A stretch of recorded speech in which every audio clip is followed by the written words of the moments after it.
Now we'll move to a book that we have covered once, but you know me, I like Blood Angels. Fear to Tread. And without any other further ado, let us begin. In the aftermath, the freed slaves were isolated from the coverts who still remained alive for fear their revenge killing would explode from a mob mentality. Horus took on this deed, in no uncertain terms drilling those who claimed to lead the liberated that justice would be delivered to all turncoats. But it will be imperial justice, right and true, and conducted to the letter of the law. In the meantime, the covert prisoners were given back-breaking manual work, overseen by troops from the Imperial Army brigades that had come to support the legions. The coverts carried the dead Nephilim to great pyres set about the desert and were made to burn the corpses of the aliens they had worshipped. Others were formed into work gangs, whose task was to dismantle the copper devotional towers they had forced their fellows to build only days earlier. Melkor was safe, the victory secure. Already his thoughts were moving towards the next battle, the next world in need of illumination. A smile grew on his lips as he sensed his brother's approach, but he did not turn to look at Horus. "There is a question that concerns me greatly," said Sanguinius with false gravity. "Oh?" The Lord of the Luna Wolves halted at his side. "That sounds troubling." Neither of them paid heed to it, but directly below in the shallow canyon beneath the rise, many of the common soldiers, prisoners, even their own legionnaires paused to watch. It was a sight to see a single Primarch in the flesh, but to behold a pair of these gene-forged transhumans at once was something that many of those watching would remember for as long as they lived, for many different reasons. "How can I ease your disquiet, brother?" Horus went on, affecting a serious mien. The angel eyed him. "If the Grey had done as you asked, if he had set the thralls free, tell me, would you really have let the aliens go?" Horus nodded, as if the answer were obvious. "I am a man of my word. I would have let them leave the planet's surface, make for orbit." He cocked his head. But when they met our ships up there, well, he gave a shrug, the huge shoulders of his battle plate exaggerating the motion. "You've never been as agreeable as I." The smile became a moment of laughter. Sanguinius gave a slight, mocking bow. "So true. I must content myself with merely being the better warrior." "Don't make me pluck those wings," Horus retorted. "Perish the thought," said Sanguinius.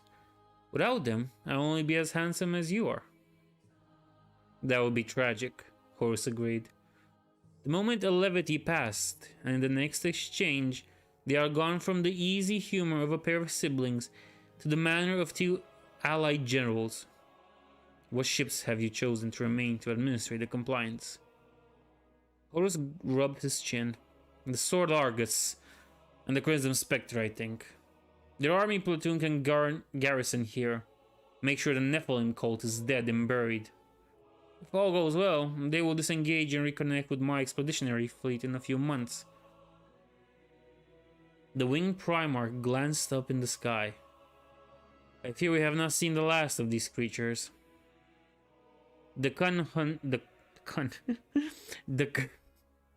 I'm sorry, I'm just thinking of bad words right now. No, if I speak, YouTube will punish me.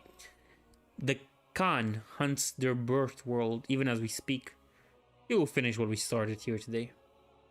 "I hope so. The technology the aliens used, the ease with which they infiltrated the minds of these civilians. It's troubling. We can't allow it to go unchecked." Sanguinius looked back at his sibling. "So, where's next for you?" "The Ulanor sector. Dozen systems have gone silent, from Numitama all the way out to Nalakari. I suspect another Xenos incursion." "Orcs?" "Likely. I could use your support, brother. Sanguinius smiled again. I doubt that. But I could not oblige even if I wished it. My astropaths have been agitated for days, divining messages from our scouts in the Peresus Knoll. Compliance is sorely needed there, I have been told. Potter's great plan does not often allow us a chance to cross paths, nodded Horus. His brother thought he sensed a thread of regret beneath the words. How much glory did we share this day? Not enough. Agreed. There had been a moment where the primates had met during the engagement, when a horde of Nephilim greyskins had rushed at them with ear-splitting barrages of noise radiating from the glass spines growing out of their limbs. The brothers stood back to back and weathered every blow, cut down each attacker. The moment had been the fulcrum around which their victory had turned. I confess I would relish the opportunity to share the battleground with you again, Sanguinius went on. And not just that, I miss our conversations. Horus frowned deeply. One day, we will be done with all this. He gestured at the desert sand and debris of battle. Then we can talk, and play regicide to our heart's content. At least until the next crusade. Something his brother's tone gave Sanguinius pause. There was a meaning buried in there. A moment that he could sense but not grasp. Something that perhaps even Horus himself was unaware of. And now my hatred for Erebus grows once more, because the more we get into Horus's psychic and the more we see him as the man that could have been and the man that was, we kind of start to understand what do you mean OBS is disconnecting and reconnecting.